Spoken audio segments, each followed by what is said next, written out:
Planet Fitness is without a doubt the most hated and controversial gym in the world. A gym that makes fun of bodybuilders, rings an alarm if you grunt or drop your weights, and even promotes some questionable habits like Pizza Mondays or Bagel Tuesdays. Talk about fitness, right? But despite all the hate, over the past 2 decades, Planet Fitness has managed to grow to 17 million members worldwide and rakes in over $7 billion per year, a feat that less than 0.1% of all businesses will ever get to.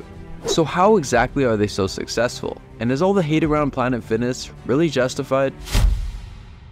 Well, to understand their success and also why they're hated, we first need to understand their business model. Planet Fitness has had a very unique marketing approach since day one. Instead of targeting the typical gym goer, they specifically focus on the people who are least likely to work out.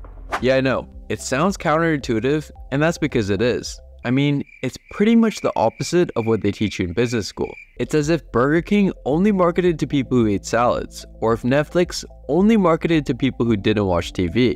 But stick with me for a second. Here's why it actually makes sense. You see, by targeting those who don't consistently work out, Planet Fitness taps into a much larger market, about 80% of the population to be exact, and doesn't have to compete with other gyms for active members. Now, of course, it's no small feat to convince newbies to join a gym either, but that's exactly why the company has spent years refining their business strategy to reduce the main barriers that prevent people from signing up in the first place, which they've narrowed down to 2 factors: intimidation and price.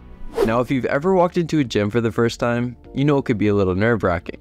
You see a bunch of jacked dudes lifting heavy weights staring deep into your soul, while you struggle to curl the 15s without shitting your pants. I mean, at least this was my experience, until I realized that these guys were actually pretty nice. But besides the point, gym intimidation is a huge problem that stops people from going to the gym. Luckily, Planet Fitness has found a way to eliminate it altogether, and it all starts with their tagline: the judgment-free zone.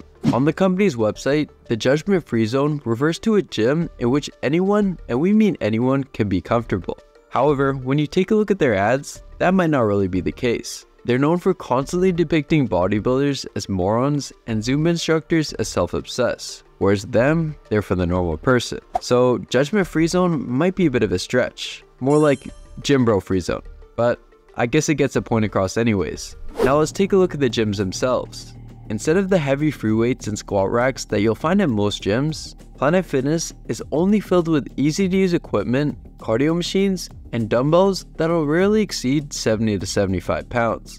That way, beginners won't stress out when it comes to figuring out what exercises they should do, how their form looks, and if all else fails, they'll have the option to just hop on a treadmill and call it a day. I mean, you gotta burn off the free pizza and donuts somehow, right? Even more noticeable though is their infamous lunk alarm, which sounds anytime someone drops a weight too hard or grunts too loud. While it apparently rarely ever goes off, it's still a pretty big deterrent for the classic gym bro who's trying to set a new max squat record. Now, these tactics are great and all, but if people aren't signing up in the first place, they wouldn't really matter. And here's where Planet Fitness's carefully thought out membership price comes into play. Planet Fitness is one of the most affordable gyms on the planet, having had the same $10 a month membership price for the past 30 years. A price that should actually be around $18.74 when adjusted for inflation today, but it's not. That's because $10 a month falls right in the sweet spot, where you don't need to think twice about signing up, but also not too expensive that you'll cancel right away if you miss a month or 2.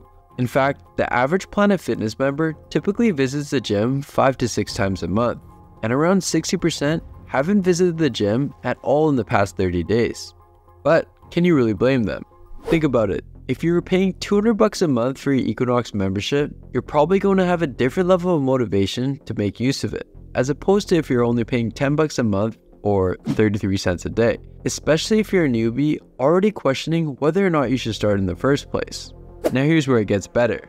Well, for Planet Fitness at least. Since Planet Fitness knows most of their members won't show up anyways, they can heavily oversell on their memberships. And I mean heavily. See, the average Planet Fitness location has over 6,500 members, but can only fit around 300 at a time.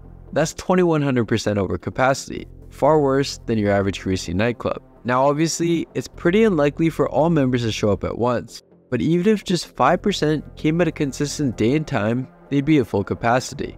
On top of that, they're constantly upselling members to their premium $24.99 plan, which offers even more fancy perks that appeal to the beginner's eye, like the exclusive use of tanning beds and massage chairs. Planet Fitness has received a lot of hate over the past few years. Hate that I argue isn't really justified.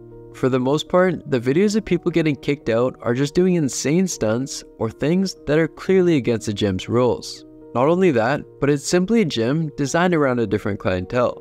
Now don't get me wrong, I'm not saying what Planet Fitness is doing is exactly right either, but you can't deny that they've been extremely successful in tapping into their target audience. In fact, I think Planet Fitness is actually a great option for some beginners who are just trying to get off the couch.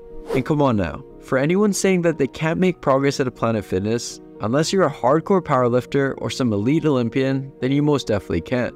Remember, a gym doesn't work for you, you do the work. So if you enjoyed this video, do the work of hitting that subscribe button and checking out some of my other videos on your favorite businesses and brands. As always, thanks for watching and see you next time.